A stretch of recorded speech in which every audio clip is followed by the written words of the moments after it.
Welcome to our tutorial about the Chamfer Edge command. Let's begin by creating a solid. The Chamfer Edge command is on the Solid tab, Solid Editing panel. It's combined with the Fillet Edge tool. Instead of selecting an edge, I'm going to right-click and scroll up to Distance. Enter a value.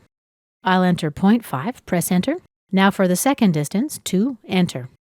AutoCAD asks us to choose an edge or other option, so I'll right-click and scroll up to Loop. Now when I select an edge, AutoCAD will propose a loop. Here it is. Let's click Next. Here's the next loop option. Let's accept the first one. Here's the preview of our chamfer. Right-click and Enter to accept this chamfer. At this point, the tool remains open. We can still adjust the distances 1 and 2. Let's make one, for example, 0.75. Press Enter. Right-click and Enter again to accept the chamfer and close the tool. And here's our new chamfer. This concludes our tutorial about the Chamfer Edge command.